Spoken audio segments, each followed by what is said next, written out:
नमस्कार, मैं हूं अखिलेश पांडे और आप देख रहे हैं सी न्यूज़ भारत। वक्त हो चुका है न्यूज़ बुलेटिन का। इस बुलेटिन में सबसे पहले हम बात करेंगे बरेली की, जहां तमंचे, भाला और कांता सहित 3 लोगों के साथ हुआ फोटो वायरल। फिर भी पुलिस ने नहीं की कार्यवाही तो हौसले हुए बुलंद। आगे बात करेंगे इंदौर की, जहां के छतरीपुरा थाना स्थित संजीवनी बाल मित्र केंद्र पर मॉरिशस से पधारे प्रवासी भारतीयों ने भ्रमण कर की प्रशंसा। साथ ही बात करेंगे झारखंड की, जहां नवा बाजार प्रखंड में ऋण माफी योजना प्रचार वाहन को प्रखंड विकास पदाधिकारी एवं अंचलाधिकारी ने हरी झंडी दिखाकर किया रवाना। और भी तमाम खबरों पर आई विस्तार से करते हैं चर्चा। बरेली में तमंचे, भाला और कांता सहित 3 लोगों के साथ हुआ फोटो वायरल। फिर भी नहीं की अब तक पुलिस ने गिरफ्तारी। मेड़ काटने को लेकर हुआ था विवाद इतना बड़ा कि हथियार खिंच गए। युवक पर किया था तमंचे से फायर, बाल बचा युवक। पुलिस से शिकायत के बाद भी नहीं हुई अब तक गिरफ्तारी। आरोपी रणपाल, सुरेश और रमेश घूम रहे हैं खुलेआम। अरुण सिंह। कहाँ रहते हो? कैर शादी। क्या हुआ था, पूरी बात बताइए, कैसे मारपीट हुई? हमारी पुरानी लड़ाई चल रही थी। किनसे चल रही है लड़ाई?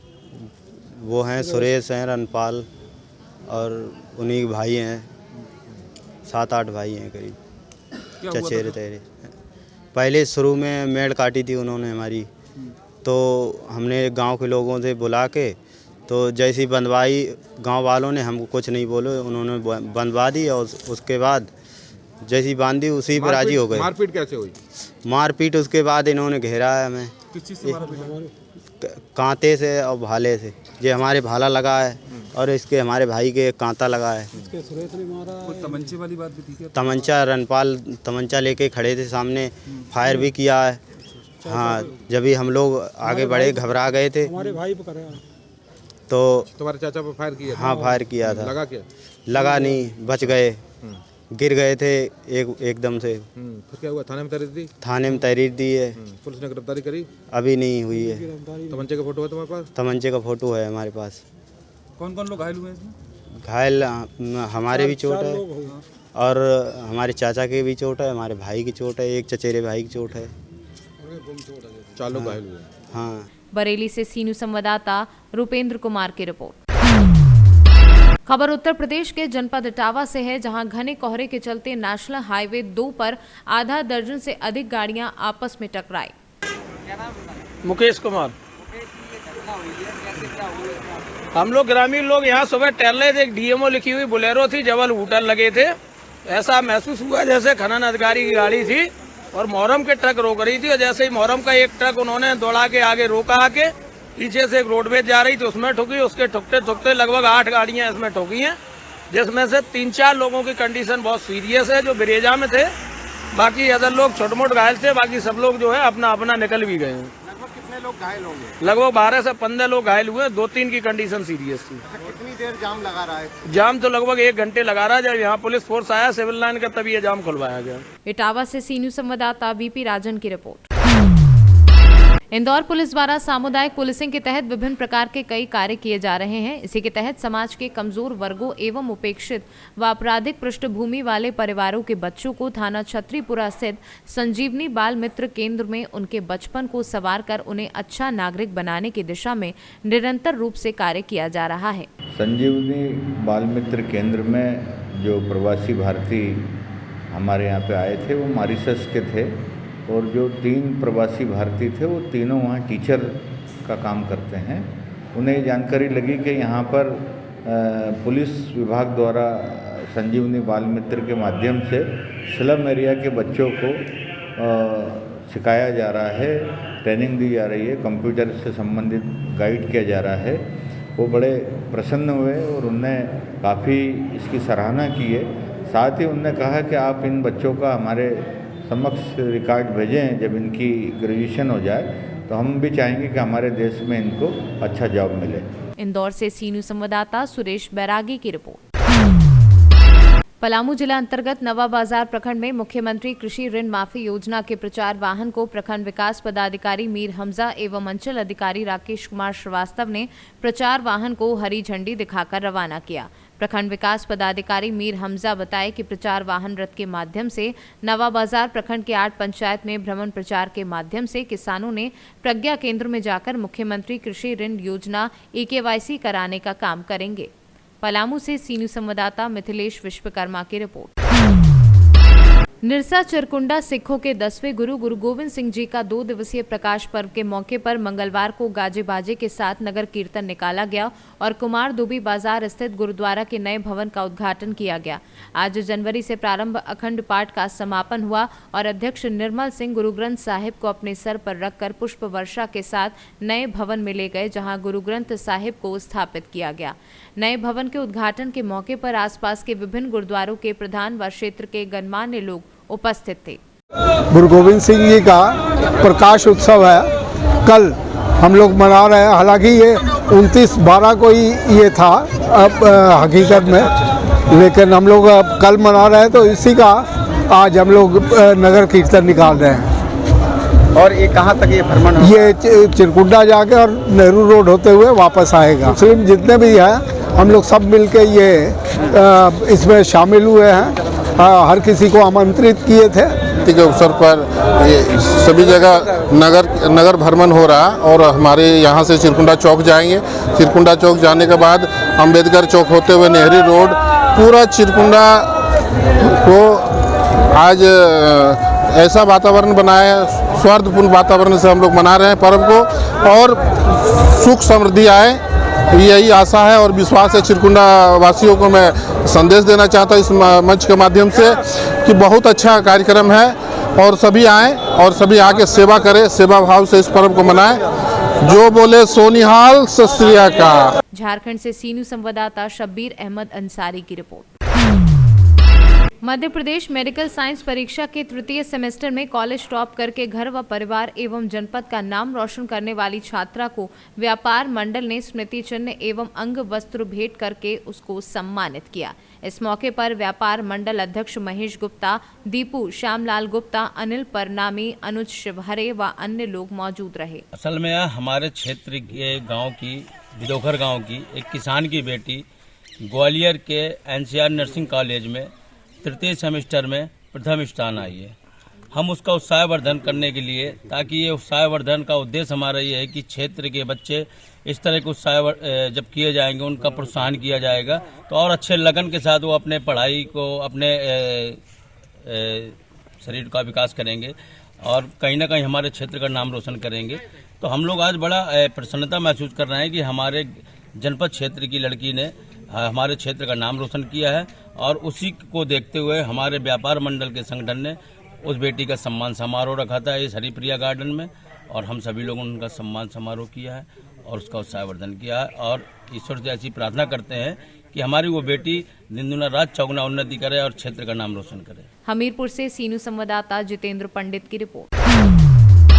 चौपारण, हजारीबाग, बरही अनुमंडल दंडाधिकारी दीपा खलखो, अनुमंडलीय अस्पताल उपाधीक्षक डॉक्टर प्रकाश ज्ञानी, PHC चिकित्सक डॉक्टर योगेंद्र सिंह सहित 11 सदस्यीय जांच टीम चौपारण पहुंची। चौपारण GT रोड के ताजपुर में संचालित SM मेमोरियल क्लिनिक की जांच की गई और इसके बाद चमन गुप्ता का मातृत्व सेवा सदन, डॉक्टर घनश्याम कश्यप का क्लिनिक, राजेश सहाय का सावित्री क्लिनिक, चतरा मोड़ पर संचालित लाइक का हेल्थ केयर सेंटर तथा महाराजगंज चौक पर सरवर रजा का मासूम हेल्थ सेंटर, डॉक्टर तौफीक आलम का हेल्थ क्लिनिक तथा डॉक्टर तस्लीम का क्लिनिक का निरीक्षण किया। झारखंड से सीनू संवाददाता मुकेश सिंह की रिपोर्ट। रायसेन में विधानसभा चुनाव 2023 को लेकर भाजपा का मीडिया संयुक्त संभागीय प्रशिक्षण वर्ग रायसेन के शगुन गार्डन में संपन्न हुआ, जिसमें 2 संभाग भोपाल एवं नर्मदापुरम संभाग का प्रशिक्षण शिविर हुआ। वहीं शामिल नहीं हो सके प्रदेश अध्यक्ष विष्णु दत्त शर्मा। प्रदेश भाजपा मीडिया प्रभारी लोकेंद्र पाराशार ने धर्मांतरण एवं करनी सेना के आंदोलन को लेकर कमलनाथ को घेरा, यानी नाच न जाने आंगन टेढ़ा जैसी कहावत हुई। कमलनाथ यूटर्न वाले बयान पर बीजेपी प्रदेश प्रवक्ता नेहा बग्गा ने कहा कि कमलनाथ और गोविंद सिंह अपने नंबर बढ़ाने के चक्कर में लगे हुए हैं। कमलनाथ जी ने अब यू टर्न भरते हुए कहा है कि हमारे पास हनी ट्रैप मामले में कोई CD पेन ड्राइव नहीं है, क्या कहना चाहिए? देखिए, कांग्रेस पार्टी की आदत में शुमार हो गया है कि अपना टूल किट एजेंडा चलाना, जनता में भ्रम पैदा करना, और जिस तरीके से ये आपसी द्वंद्व चल रहा है नेता प्रतिपक्ष गोविंद सिंह और कमलनाथ जी के बीच में कि सबसे बड़ा नेता कौन है, उसमें झूठ परोसने में दोनों एक दूसरे को बाईपास कर रहे थे, दोनों एक दूसरे को सुपरसीड कर रहे थे ताकि दिल्ली में अपने नंबर बढ़ाए जा सके, पर जनता ये बहुत अच्छे से जानती थी कि ये झूठ परोस रहे हैं, इनके पास कोई तथ्य नहीं है। अब जब एजेंसीज का चाबुक चला है तो दोनों के दोनों कांग्रेस के वरिष्ठ नेताओं ने गुलाटी मार ली है और ये स्पष्ट दिखाता है कि कांग्रेस पार्टी न पहले विश्वास करने योग्य थी, न अब उसमें कोई विश्वसनीयता। जीत किया सरकार ने, कितना सफल रहा और किस रूप में देख रहे हैं, इसका क्या फ़ायदा होने वाला है मध्य प्रदेश को? मध्य प्रदेश को तो 200% इसमें फ़ायदा होने वाला है। मैं विशेष रूप से एक बात बताऊं आपको कि माननीय मोदी जी ने भारत के स्वाभिमान को, अभिमान को जिस स्तर पर पहुंचाया है, जो भारत की साख आज बलवती हुई है, उस कारण से आप देख रहे होंगे इंदौर में इतना पंजीयन हुआ, इतना प्रवासी भारतीय आया और वसुधैव कुटुंबकम की जो अवधारणा है भारत की, वो इस प्रकार से बलवती हो रही है। पूरा डाटा कल माननीय मुख्यमंत्री जी ने अपनी प्रेस कॉन्फ्रेंस में प्रेस से बात करके दिया है, कितने इन्वेस्टर्स आ रहे हैं 11-12 तारीख में। ये बहुत बड़ा एक ट्रिमेंडस चेंज होता है मध्य प्रदेश की इंडस्ट्री में, भारत की इंडस्ट्री में, भारत की सांस्कृतिक विरासत में, क्योंकि भारत की सरकार 2 प्रकार से काम कर रही है। भारत के सांस्कृतिक मूल्यों का संरक्षण, उनकी पुनर्स्थापना और भारत का आर्थिक विकास कैसे कैसे हो सकता है। भारत की अर्थव्यवस्था दुनिया के 5वें नंबर की, 6वें नंबर की अर्थव्यवस्था हो रही है, तो उसके पीछे ये सारे प्रयासों की ही फलीभूत है। मध्य प्रदेश में इन्वेस्टरों को आकर्षित करने के लिए बड़े बड़े प्रोग्राम तो किए जा रहे हैं, पर उन्हें सहूलियत और इसको लेकर कुछ लोग जो चाहते हैं कि जबरन धर्मांतरण होता रहे, बेटियों का अपहरण होता रहे, बेटियों को बगलाया जाता रहे, उनको नाम बदल के फंसाया जाता रहे, वे कोर्ट तक गए इस कानून के खिलाफ। इसलिए आज मैं प्रेस के माध्यम से भी अपील करना चाहता हूँ कि समाज के भीतर बहुत स्पष्ट रूप से ये विषय जाना चाहिए, कौन लोग चाहते हैं जो बेटियों का शोषण होने देना चाहते हैं और कौन लोग वे हैं जो उनको संरक्षण देना चाहते हैं, उनके सम्मान की, स्वाभिमान की, उनके पूरे सतीत्व की रक्षा करने का कौन प्रयास कर रहा है। ये बहुत स्पष्ट रूप से लाइन इस देश में खिंच गई है।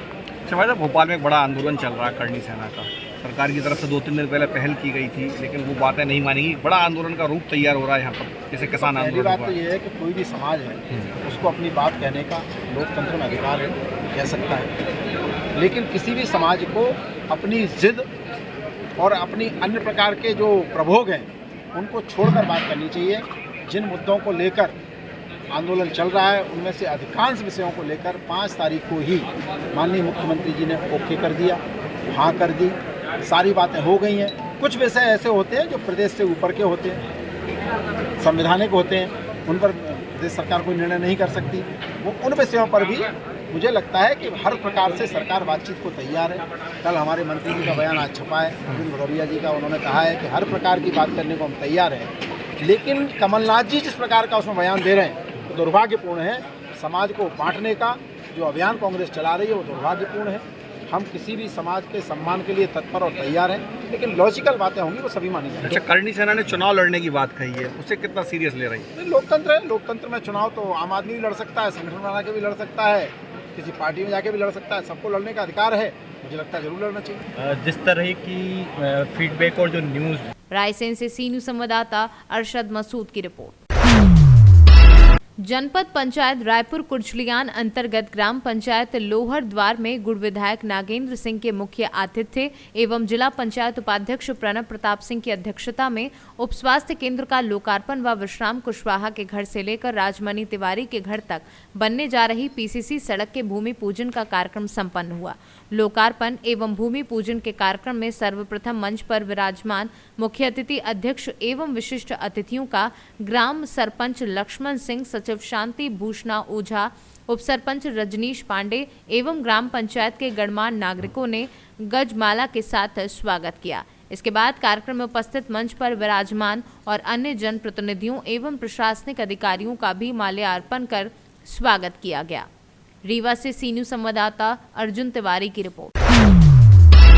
रोहतास जिले में धान की खरीदारी करीब 3 माह से शुरू है। 15 फरवरी तक धान की खरीदारी होगी। विभाग के द्वारा लगातार समर्थन मूल्य पर खरीदारी की बात कही जा रही है, लेकिन जमीनी हकीकत कुछ और ही है।